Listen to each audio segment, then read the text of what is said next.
Hello, मैं हूं आपका दोस्त ज्ञानेंद्र।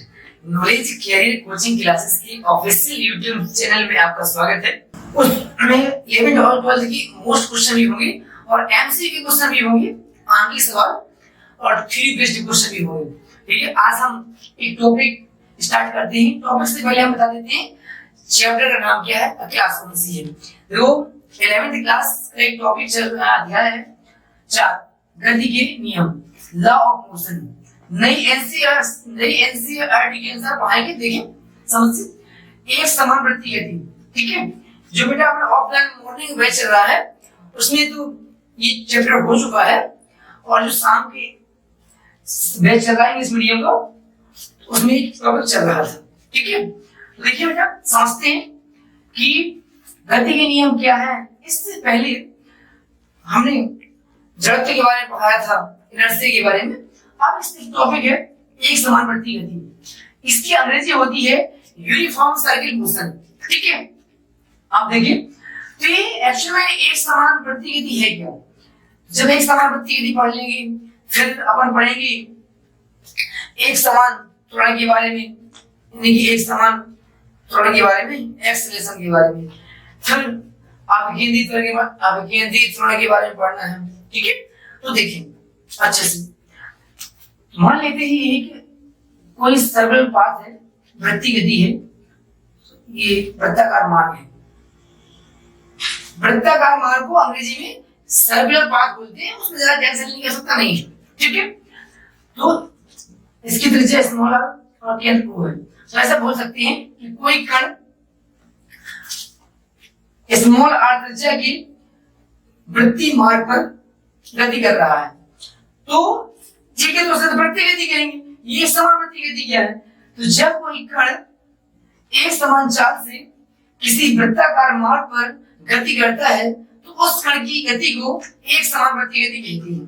ठीक है, अब बात आती है कि इसमें कण की चाल भी होगी, कण का वेग भी होगा। ठीक है, तो एक समान चाल, क्या एक समान वेग नहीं कह सकते हैं कि कोई कण एक समान वेग से गति करेगा, नहीं। वजह क्या है, इन दोनों चाल और वेग के परिमाण तो बराबर होते हैं, परंतु जो वेग की दिशा होती है हर क्षण बदल रही है। मान के चलते हैं कण यहाँ पर है तो इसकी दिशा इस तरह की होगी, इस तरीके से ऐसे, तो वेग ऐसा कहेंगे वेग चेंज हो रहा है। मैंने आपको पहले बता दिया इस चाल और वेग का परिमाण तो बराबर है, परंतु बेटा ये इसकी तरह चेंज हो रही है, तो अपन ऐसा कहते हैं कि वेग समान नहीं है, वेग परिवर्ती है। तो जब वेग में परिवर्तन हो रहा है तो आप जानते हैं वेग में परिवर्तन को क्या कहते हैं, त्वरण कहते हैं। समय के साथ हो रहा है तो वेग में परिवर्तन की दर क्या कहलाती है, त्वरण कहलाती है। तो जी कौन सा त्वरण है, यहाँ एक बात आती है अभिकेंद्रित त्वरण। अभिकेंद्रित त्वरण, ठीक है, इसे अभिकेंद्रित त्वरण इसे कहते हैं सेंटीमीटर एक्सेलरेशन। सेंटीमीटर एक्सेलरेशन, ठीक है, तो सेंटीमीटर एक्सेलरेशन है क्या, अभिकेंद्रित त्वरण है क्या, इसके बारे में देखेंगे। क्योंकि हमने तो पढ़ चुके हैं रेखीय गति जब कर रहा था, जैसे वृत्तीय गति कर रहा है, तो कोई कण है एक समान चाल से कोई भी ओमेगा से वृत्तीय गति कर रहा है, तो पहले से केंद्र की ओर एक त्वरण उत्पन्न होता है जिसे कहते हैं अभिकेंद्रित त्वरण। पहले से केंद्र की ओर एक त्वरण उत्पन्न होता है उसे कहते हैं अभिकेंद्रित त्वरण। ठीक है, तो आप जानते हैं कि न्यूटन ने कहा है कि जब किसी वस्तु में त्वरण उत्पन्न होता कैसे, जब तक बल नहीं लगाएंगे तो त्वरण उत्पन्न हो ही नहीं सकता है, ऐसा न्यूटन ने कहा है। तो फिर इसका मतलब यहाँ कोई फोर्स भी लग रहा है, बल भी लग रहा है, तो उसे कहेंगे अभिकेंद्रीय बल। अभिकेंद्रीय बल, अभिकेंद्रीय बल। तो इस अभिकेंद्रीय बल की दिशा क्या होगी, बल फोर्स कौन सी राशि है, वेक्टर क्वांटिटीज है। जब वेक्टर क्वांटिटीज है तो दिशा भी होगी इसकी। तो हमेशा जो अभिकेंद्रीय त्वरण की दिशा होगी कहां से, परिधि से केंद्र की ओर, वही होगी अभिकेंद्रीय बल की दिशा। तो देखिए अध्याय 3 में जो लास्ट टॉपिक था हमने इसमें अभिकेंद्रीय त्वरण का व्यंजक ज्ञात किया था। तो अब केंद्रीय त्वरण का जब व्यंजक ज्ञात कर रहे थे तो ये फॉर्मूला आया था, ये वाला a बराबर v स्क्वायर अपॉन r। ये कहां से आ गया? ठीक है, तो समझाएंगे कैसे आ गया। ये तो हमने फाइंड किया था, ये कैसे आ गया? जानते हैं कि जो कि v बराबर r ओमेगा, ये पढ़ चुके हैं। जे कोणीय वेग है, जी त्रिज्या है, वृत्ताकार मार्ग, ये रेखीय वेग है। जैसे भैया v का मान रख देंगे तो ये आ जाएगा। तो a बराबर देख लीजिए कितना हुआ, r square omega square upon r से एक से कट जाएगा तो हो जाएगा ओमेगा स्क्वायर इनटू r। ये तो आ गया समझ में, कैसे आ गया। ठीक है, आप देखिए यहाँ पर यदि हम चाहें तो r की वैल्यू फाइंड, v बराबर r ओमेगा से r की वैल्यू फाइंड कर सकते हैं। जो r की, चूंकि v बराबर r ओमेगा, तो यहाँ से r की वैल्यू फाइंड करेंगे तो v बटे ओमेगा r। देखिए r की वैल्यू में रख देंगे यहाँ पर a ज्योगत्य v सॉरी ओमेगा स्क्वायर ज्योगत्य, r की वैल्यू है v अपॉन ओमेगा, एक ओमेगा से कट जाएगा तो एक बराबर हो जाएगा आपका कितना, v ओमेगा। जे आ गया, देखिए जे यहाँ से आ गया, ये ओमेगा भी कोई दिक्कत नहीं, सही है। अब और आगे यदि इसकी फॉर्मूला फाइंड कर सकते हैं तो आपको याद होगा कि हमने ये पढ़ाया था, देखिए 2 पाई अपॉन टी। जी कहां से आ गया? हमने पढ़ाया था कोणीय वेग, तो कोणीय वेग बराबर होता है कोणीय विस्थापन बड़े समय अंतराल।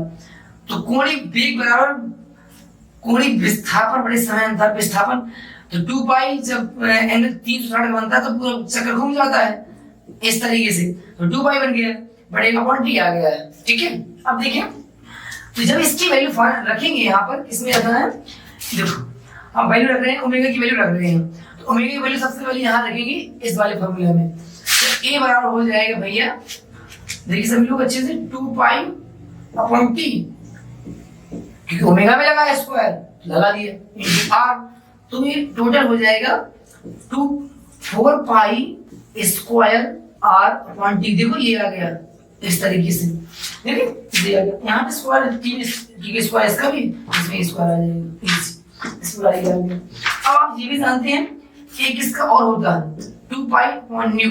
जी कहां से आ गया? इसको ऐसा करके अपॉन टी करके आप जानते हैं न्यू बराबर होता है 1 अपॉन टी, तो 1 अपॉन टी की जगह 1 अपॉन टी की जगह ये रख देंगे।